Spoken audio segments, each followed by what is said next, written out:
Gecenin bir yarısı uykunuz kaçtığında aklınıza gelen ilk şey nedir? Yarım kalan hayalleriniz mi? Söylenmemiş sözler mi? Yoksa ayın 15'inde ödenecek o kredi kartı ekstresi mi? Çoğumuz için cevap maalesef sonuncusu. Şu an bu videoyu izleyenlerin büyük bir kısmı farkında olmasa da aynı ağırlığı taşıyor. Göğsünüzde tarif edemediğiniz bir baskı. Nefes alıyorsunuz ama tam değil. Gülümsüyorsunuz ama içten değil. Ve bunun sebebi tek bir şey. Zihninizin arka planında çalışan, hiç kapanmayan bir uygulama var. Adı borç. Ve farkında olmasanız da bu düşünce yalnızca sizin değil. Bu sistemin istediği bir düşünce. Çocukluğumuzdan beri bize bir hikaye anlatıldı. Ayağını yorganına göre uzat. Borç yiğidin kamçısıdır ama fazlası insanı köle yapar. Önce çalış, sonra biriktir. En son al. Bu öğütler ahlaklıydı, bu öğütler mantıklıydı. Ama artık bu öğütlerin işe yaramadığı bir dünyada yaşıyoruz. Bugün ayağını yorganına göre uzatanlar ev sahibi olamıyor. Biriktirenler paralarının eridiğini izliyor. Ve ironik olan şu, en çok borçlananlar sistemin en tepesinde oturuyor. Peki ya size çocukluğunuzdan beri öğretilen borç kötüdür fikrinin aslında sizi sistemin içinde tutmak için tasarlanmış bir itaat mekanizması olduğunu söylesem ve cebinizdeki paranın aslında para olmadığını, sadece bir başkasının borcu olduğunu söylesem ve bu düzenin borçlarınızın bitmesi üzerine değil, asla bitmemesi üzerine kurulduğunu kanıtlasam, bugün kredi kartı ekstresine bakarken hissettiğiniz suçluluk duygusunu bir kenara bırakın. Çünkü sorun sizde değil, sorun akvaryumun suyunda. Bilveka'ya hoş geldiniz. Bugün modern köleliğin şifrelerini çözüyoruz.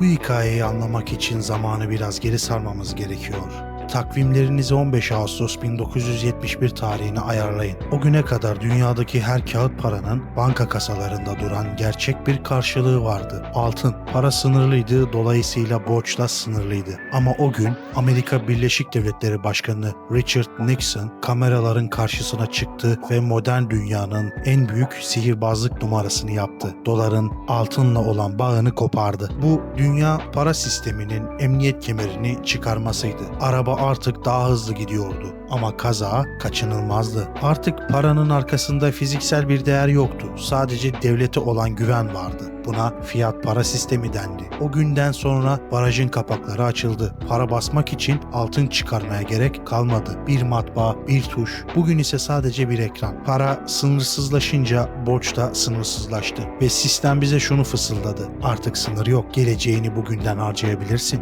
Peki bu sınırsız para günlük hayatımıza nasıl iniyor? Şimdi size bankacılık sisteminin en iyi saklanan sırrını anlatacağım. Kısmi rezerv sistemi. Dikkatli dinleyin çünkü bu bölüm biraz rahatsız edebilir. Diyelim ki Ali bankaya 100.000 Türk lirası yatırdı. Banka bu parayı kasaya mı koyar? Hayır. Yasal olarak sadece küçük bir kısmını tutar. Geri kalanını Ayşe'ye kredi olarak verir. Ali'nin hesabında hala 100.000 Türk lirası vardır. Ayşe'nin elinde de 90.000 Türk lirası. Ortada fiziksel olarak tek bir para varken piyasada iki para dolaşır. Bu döngü tekrar eder ve sonunda o ilk gerçek para milyonlarca liralık sanal bir paraya dönüşür. Ve işte en rahatsız edici gerçek. Bankadan kredi çektiğinizde o para bir başkasının birikimi değildir. Siz o imzayı attığınız anda yoktan var edilir. Ama siz o borcu ödeyemezseniz o para bir anda çok gerçek olur. Para borçtan doğar. Borç yoksa para da yoktur.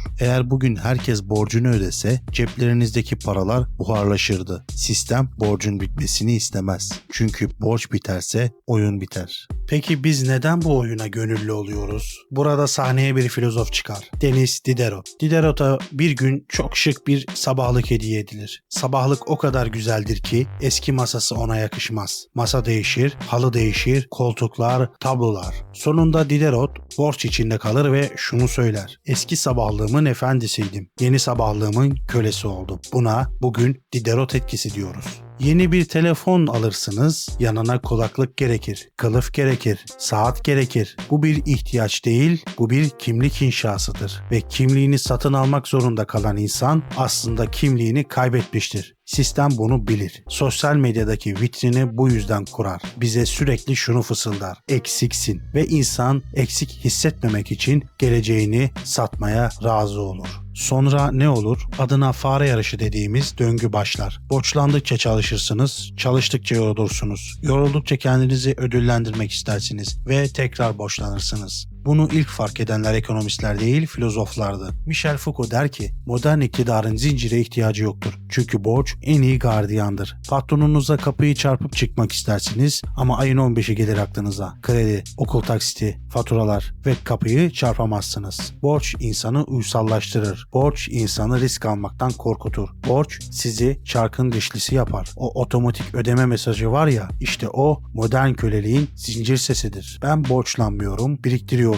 diyenler için de sistemin başka bir silahı vardır. Enflasyon. Eskiden biriktir derlerdi. Bugün bu sizi fakirleştirmenin en hızlı yoludur. Çünkü bu sistemde en pahalı şey sabırdır. Para zamanla erir ama borç zamanla küçülür. Borçlanan kazanır, biriktiren cezalandırılır. İşte borcun bitmemesinin acı gerçeği burada yatar. Borçlanmazsanız erirsiniz. Borçlanırsanız zincirlenirsiniz. Bu iki ucu keskin bir bıçaktır. Peki çözüm ne? Sisteme küsüp ormanda yaşamak mı? Hayır. Çözüm kaçmak değil. Oyunu kuralına göre oynamak. Size uygulanabilir somut 3 adımlı bir çıkış planı veriyorum. Adım 1. Canavarla yüzleşin. Borçlu insanın en büyük refleksi bakmamaktır. Ekstrayı açmaya korkarsınız. Toplam rakamı bilmek istemezsiniz. Çünkü belirsizlik korkuyu besler. Bugün eve gidince o ışığı açın. Tüm borçlarınızı alt alta yazın. Kuruşu kuruşuna. Rakam ne kadar korkunç olursa olsun onu kağıt üzerinde gördüğünüz an o korku yönetilebilir bir plana dönüşür. Canavar ışıkta küçülür. Adım 2. Borcu ayıklayın. Borç sadece kötü bir şey değildir. Finansal bir kaldıraçtır. Ama hangisi? Kendinize şu soruyu sorun. Bu borç cebime para mı koyuyor? Yoksa cebimden para mı alıyor? Eğer değer kaybeden bir telefon, lüks bir kıyafet veya tatil için borçlandıysanız bu sizi köleleştiren kötü borçtur. Bundan kurtulmak için savaşın. Ama işinizi büyütmek, bir eğitim almak veya değeri artacak bir mülk almak için borçlandıysanız